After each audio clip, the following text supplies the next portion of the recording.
Bonjour à toutes et à tous, bienvenue sur Hosanna Platform.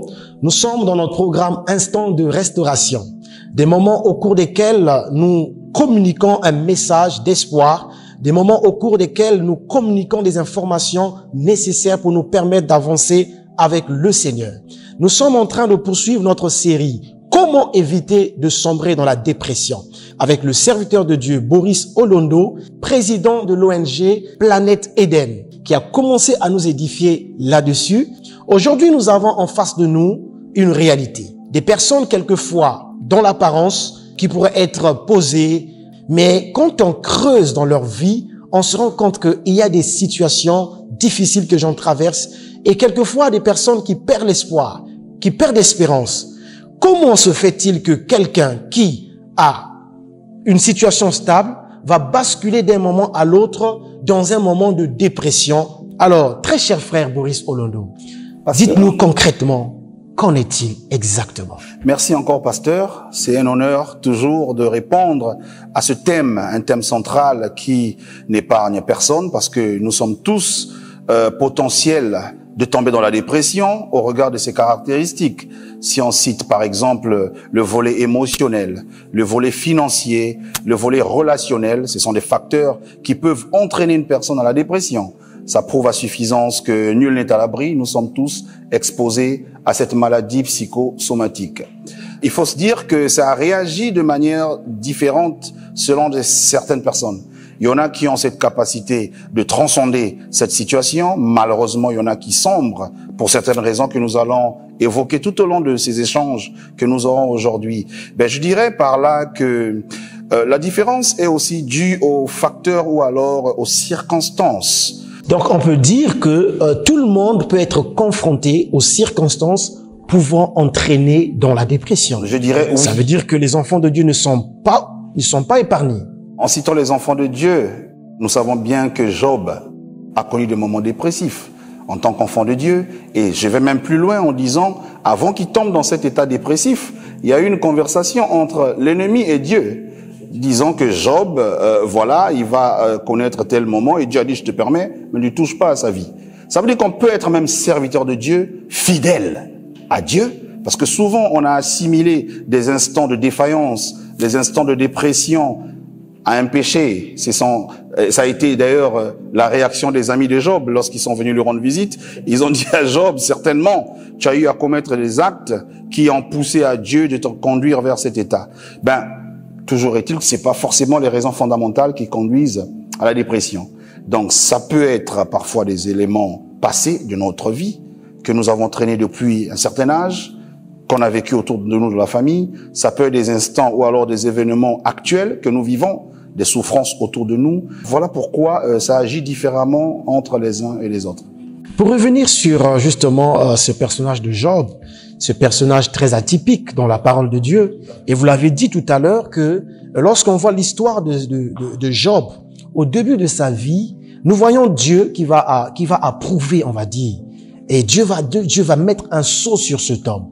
Il va dire, voici l'homme en qui il n'y a point de fraude. Et chemin faisant, nous allons remarquer que dans la vie de Job, il va y avoir plusieurs circonstances. On va dire que Job a connu ce que c'est que la déchéance financière, déchéance familiale. Et donc, comme vous l'avez dit, tout le monde peut être en face de ces circonstances.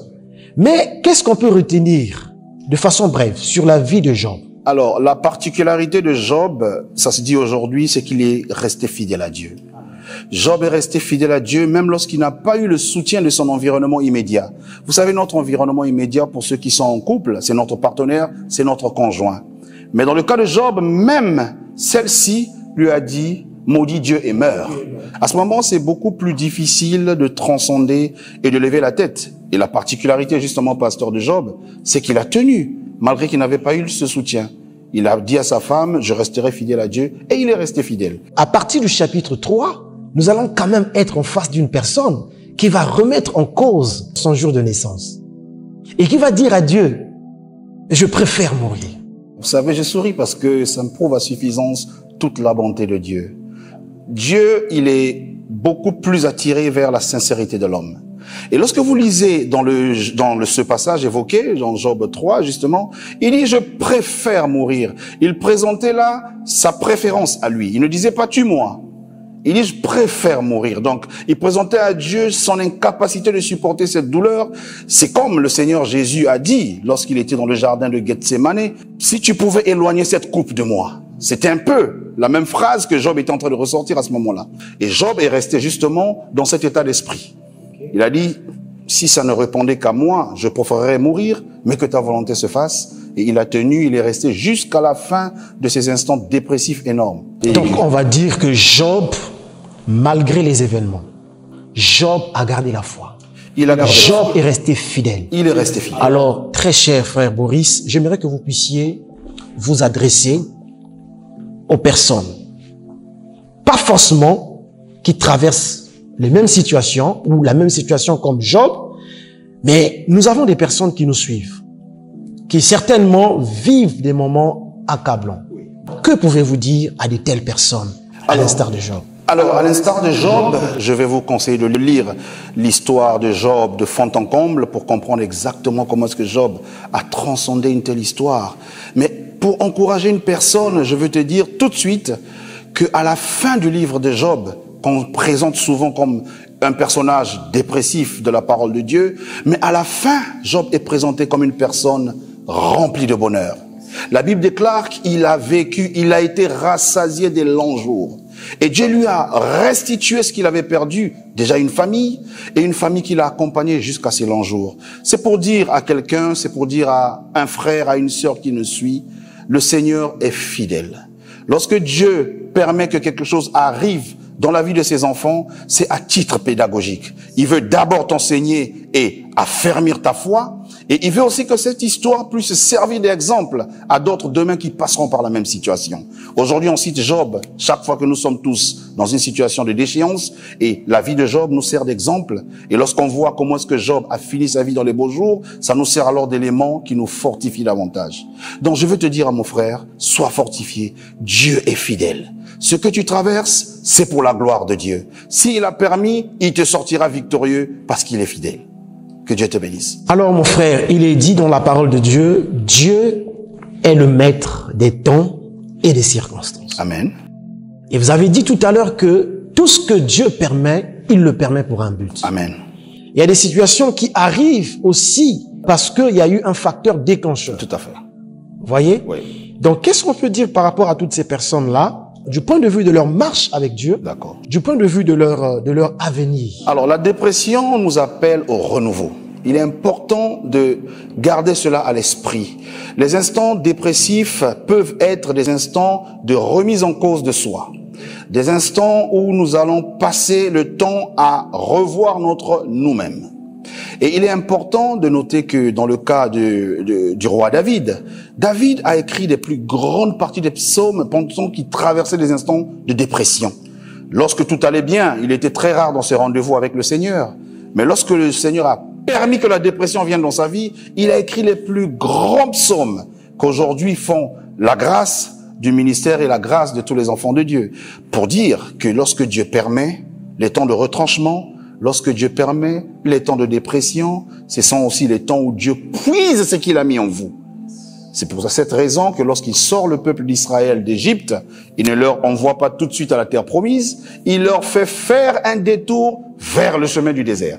Là-bas, c'était pour tirer le meilleur d'eux, afin qu'ils puissent être bénéfiques pour le royaume du Seigneur. Donc on peut dire, peu importe les circonstances, peu importe les facteurs, peu importe l'origine des événements, le plus important, c'est quoi? Le plus important, c'est comment s'en sortir. Et il n'y a pas multiples recettes. Il y en a aujourd'hui qui ont eu des antidépresseurs qui existent. Mais vous savez, il est presque pas évident de réellement trouver un traitement pour des questions spirituelles si on ne règle pas la question avec le maître de la spiritualité, qui est le Saint-Esprit, qui est Dieu. Pour ceux qui pourront à ce moment-là laisser le Seigneur agir, faire confiance à l'œuvre de la croix, faire confiance au Saint-Esprit, alors la différence entre ceux qui s'en sortiront réellement va se jouer à ce niveau-là. Donc on va dire, votre vie ne dépend pas des circonstances. Amen. Votre vie ne dépend pas des événements qui arrivent. Amen. Et votre vie aussi ne dépend pas des avis des personnes autour de vous. Tout à fait. Mais votre vie dépend de Dieu. Nous avons vu l'histoire de Job qui a bien commencé et pendant qu'il était en train de faire son chemin avec le Seigneur, il a rencontré des situations, des événements, une déchéance. Il est resté fidèle. Il a même demandé la mort. Mais la finalité de sa vie, on va dire, a été une gloire, glorieuse. Parce qu'il est resté fidèle à Dieu. À toutes les personnes qui nous suivent, peu importe ce que vous avez traversé, quelle que soit la situation que vous êtes en train de vivre, vous avez peut-être été rejeté. Vous avez peut-être commis des erreurs. Tant que vous vivez, vous respirez, Amen. Rien n'est perdu. Amen. Tout est encore possible. Vous pouvez refaire surface et vous pouvez poursuivre votre chemin. Amen. Ne vous apitoyez pas sur votre sort, mais regardez sur la croix, regardez à l'œuvre de la croix, comme a dit notre bien-aimé, le serviteur de Dieu Boris Olondo, qui va nous conduire dans un moment, va prier, faire des proclamations sur tout ce que vous traversez. Je crois que au travers de cette courte prière, ou ces derniers mots qu'il dira aussi, Dieu nous fera énormément de bien. Amen. Merci, pasteur. Alors, avant de commencer ces instants de prière, j'aimerais dire à quelqu'un, ça monte dans mon cœur, j'aimerais dire à quelqu'un que Dieu, il est le Dieu qui trace la destinée de chaque personne. Et dans ce schéma, il savait que tu passerais par ces épreuves et il avait déjà prévu un plan rédempteur et un plan qui va te sortir de cette situation. Comme il a fait dans la situation de l'humanité, lorsque le péché rentra dans le monde, il avait déjà dans le jardin d'Éden le plan, la feuille de route pour restaurer l'homme dans toute sa gloire. Et ça va être ton cas, et je sais que c'est ton partage dans le nom de Jésus. Amen. On va simplement prier. Yes. Tendre Père, Dieu Tout-Puissant, Créateur du ciel et de la terre, nous te disons une fois de plus merci pour cette occasion que tu nous permets de dire et de parler de ces choses que tu as mis dans nos cœurs. Nous savons, Seigneur, que c'est toi qui as parlé au travers des hommes que nous sommes. Nous nous sommes simplement disposés et ouvrons notre bouche et toi, tu en as mis des paroles. Et les paroles que tu as mis en nous, Seigneur, nous savons que c'est une personne qui a été touchée ce matin et nous élevons notre voix pour prier pour cette personne, Seigneur, en disant à Dieu que tu puisses donner la force à ton enfant qui est en train de sombrer dans la dépression, que tu donnes l'énergie suffisante et la capacité de relever la tête, car c'est toi le Dieu qui relève la tête, Seigneur. Que tous ceux qui sont en ce moment, pendant les moments de dépression, en train de passer une déchéance de dépression, quelles qu'en soient les caractéristiques, quelle qu'en soit la forme, Seigneur, que tu puisses soutenir par ton Esprit Saint, que tu puisses donner la force de transcender et de comprendre suffisamment pourquoi Dieu permet que ces instants leur arrivent, car tu fais toutes choses bonnes, Seigneur. Rien de ce que tu fais est mauvais. Et rien, Seigneur, ne t'échappe.